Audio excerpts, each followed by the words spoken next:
त्योहारों के पहले लगाया गया लॉकडाउन निरस्त, अब खुली रहेंगी दुकानें। त्योहारी सीजन में बाजारों में लगी भीड़, कोरोना संक्रमण फैलने का खतरा बढ़ा। और शासकीय योजनाओं का पलीता लगाकर किया राशि आहरण, ग्रामीणों ने लगाए आरोप, प्रशासन को सौंपा ज्ञापन।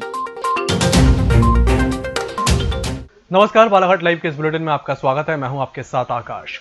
जिले में कोरोना के मामले बढ़ने से रोकने के लिए प्रशासन के द्वारा त्योहारी सीजन में 4 दिनों का लॉकडाउन घोषित किया गया था, लेकिन व्यापारियों के विरोध के बाद प्रशासन ने लॉकडाउन निरस्त कर दिया है, जिसके चलते अब जिले और शहर के सारी दुकानें और मार्केट खुले रहेंगे। त्योहार के पूर्व लॉकडाउन किए जाने के प्रशासन के आदेश के बाद नाराज व्यापारियों ने विधायक गौरीशंकर बिसेन और कलेक्टर से मिलकर लॉकडाउन के कारण त्योहारी में होने वाली व्यापारिक नुकसान को लेकर अपनी बात रखते हुए राहत दिए जाने की मांग की थी, जिसके बाद कलेक्टर दीपक आर्य ने लॉकडाउन के आदेश निरस्त कर दिए हैं। संक्रमण फैल रहा था, जिला प्रशासन ने विचार किया है कि चूँकि रक्षाबंधन और हमारे मुस्लिम भाइयों के पर्व के बीच थोड़ा लोगों का आवागमन ज़्यादा होगा, इसलिए 3-4 दिन का लॉकडाउन करना चाहते थे।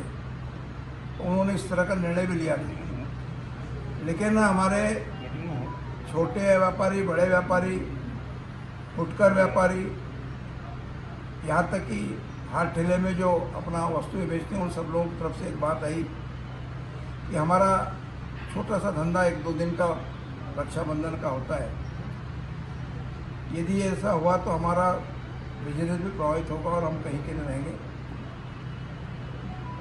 सब लोगों से चर्चा के विचार उपरांत अब यह निर्णय जिला प्रशासन ने लिया है। उन्हें हमने निर्देशित किया है कि रविवार को छोड़कर, क्योंकि रविवार राज्यव्यापी लॉकडाउन है, बाकी शेष दिनों में पूर्व व्यवस्था के अनुसार मार्केट खुले रहेंगे, सभी तरह के मार्केट खुले रहेंगे।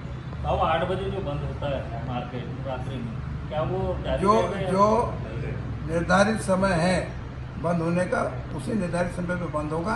प्रारंभ होने का जो निर्धारित समय पूर्ववत है, उसी निर्धारित समय पे प्रारंभ होगा। त्योहारी सीजन होने के चलते शुक्रवार की सुबह से ही बाजारों में खरीदारी के लिए लोगों की भीड़ देखी जा रही है। बाजार से लेकर सड़कों पर वाहनों की आवाजाही भी बढ़ गई है। शनिवार को जिले में बकरीद का पर्व मनाया जाएगा, इसके चलते भी बाजार में खरीदारी के लिए लोग मार्केट पहुंच रहे हैं। इसके साथ ही रक्षाबंधन की खरीदारी भी लोग जुट रहे हैं। त्योहारी सीजन में बाजारों में बढ़ रही भीड़ के चलते कोरोना संक्रमण का खतरा और बढ़ गया है। लोग सोशल डिस्टेंस का पालन करते नजर नहीं आ रहे हैं। बालाघाट जिले की बिरसा जनपद पंचायत के अंतर्गत ग्राम पंचायत चीचगांव के सरपंच और सचिव के द्वारा मास्टर रोल में फर्जी हाजिरी भरकर राशि आहरण करने का आरोप ग्रामीणों ने लगाया है। इस संबंध में ग्रामीणों ने जिला प्रशासन से लेकर जनपद पंचायत के सीओ को भी ज्ञापन सौंपा है, लेकिन आज तक किसी प्रकार की कोई कार्रवाई नहीं की गई है। पुलिस अधीक्षक अभिषेक तिवारी के निर्देशन पर गौ तस्करों पर बड़ी कार्रवाई करते हुए जिले के लांजी क्षेत्र में पुलिस ने गौवंश तस्करों से लगभग 350 नग गाय जब्त करने में बड़ी सफलता हासिल की है। बताया जा रहा है कि बीते शनिवार से लापता लगभग 1000 गौवंश में से 350 नग बरामद कर ली गई हैं और शेष पशुओं की तलाश की जा रही है।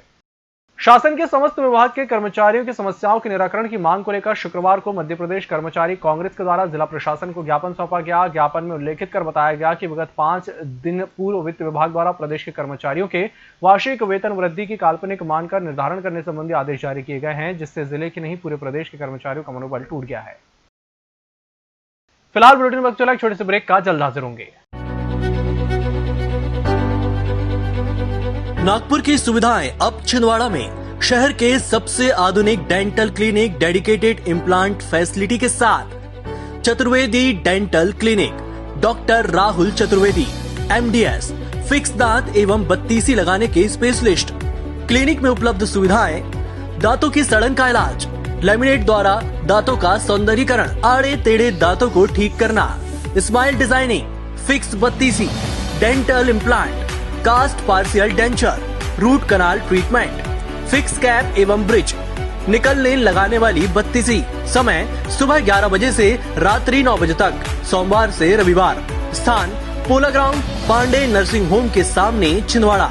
मोबाइल नंबर 9755496232 और 8839315742।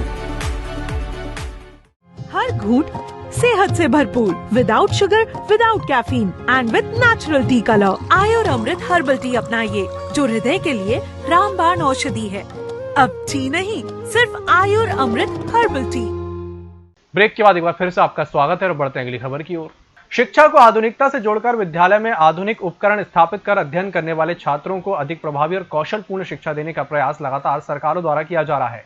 इसी तरह आदिवासी बाहुल्य क्षेत्र परसवाड़ा में भी विद्यालयों को आधुनिक उपकरण से लैस कर छात्रों को गुणवत्ता और कौशलपूर्ण शिक्षा देने का कार्य जिले के शासकीय उच्चतर माध्यमिक विद्यालय बीड़ी द्वारा किया जा रहा है, जहां विद्यालय के प्राचार्य आलोक चौरे के विशेष प्रयासों से जिससे शासकीय उच्चतर माध्यमिक विद्यालय भीड़ी की रौनक लगातार निखर रही है। ये प्रेरणा जब मुझे प्राइवेट स्कूलों का विजिट करने को मिले जी, जिला शिक्षा अधिकारी कार्यालय से प्राइवेट स्कूलों का निरीक्षण करने के लिए मिला था, तो मैंने वहाँ देखा कुछ ऐसी व्यवस्थाएं जी और उसमें कमियां देखा, तो मुझे ऐसा लगा कि हम उससे बेहतर कर सकते हैं जी।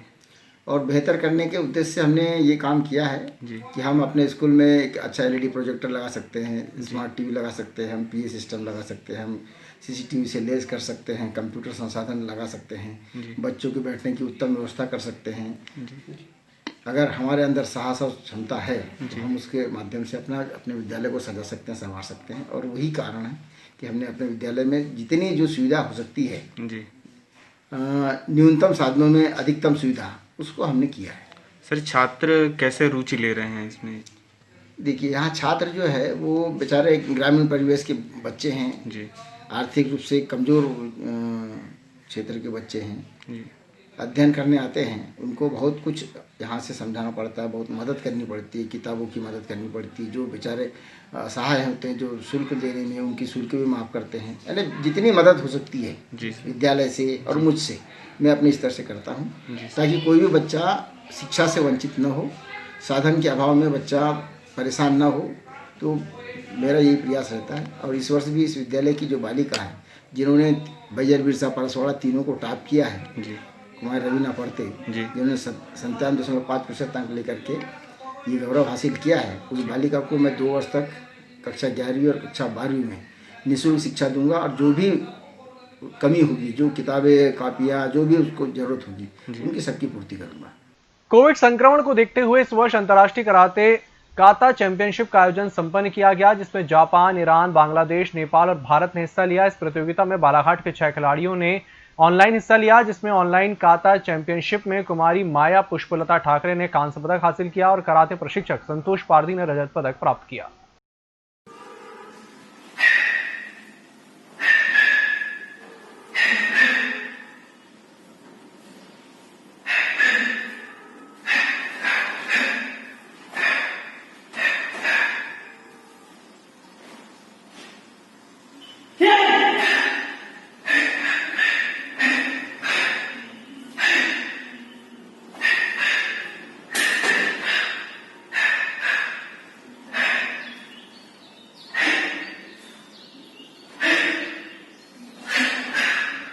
अयोध्या में राम मंदिर निर्माण को लेकर बिना अनुमति के कछारगढ़ से मिट्टी ले जाने के मामले में गोंडवाना प्रदेश विद्यार्थी मोर्चा ने परसवाड़ा तहसीलदार को ज्ञापन सौंपा है।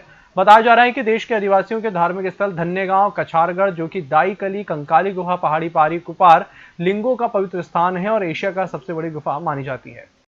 ये अयोध्या में राम मंदिर निर्माण को लेकर बिना अनुमति के कछारगढ़ से मिट्टी ले जाने, बिना ट्रस्ट की अनुमति के जी, और यह चोरी छुपे ले जाया गया। इसके खिलाफ हम लोग यहाँ पर गोंडवाना प्रदेश विद्यार्थी मोर्चा की युवा साथी लोग सभी मिलकर ज्ञापन देने आए थे। अच्छा जी, तो क्या चाहते हैं आप लोग? कि देखिए, सबसे पहले कि हमारे आदिवासी परंपरा में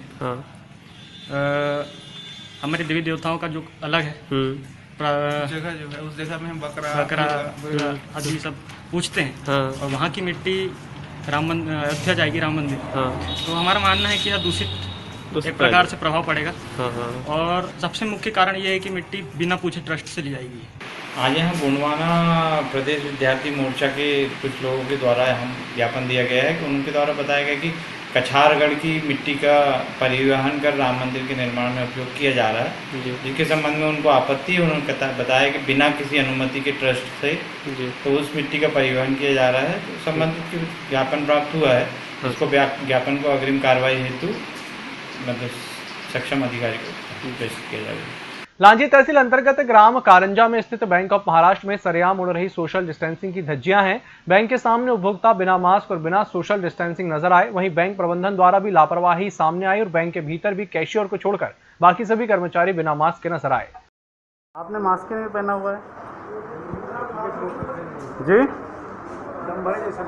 दम भरे जैसे लगता है तो आप मास्क नहीं पहनेंगे? आप बैंक ऑफ महाराष्ट्र में किस पद पर हैं? शाखा अधिकारी। सर, आपके यहाँ बैंक के बाहर में जो लाइन लगी हुई है उसमें किसी प्रकार से सोशल डिस्टेंसिंग का पालन नहीं किया गया, ना ही किसी ने मास्क पहना हुआ है। सर, सबको बोला गया लेकिन वो सुन नहीं रहा है, इसलिए थोड़ा प्रॉब्लम हो रहा है। ये सेहत के लिए हानिकारक है नहीं? इस बुलेटिन में फिलहाल इतना ही। नमस्कार।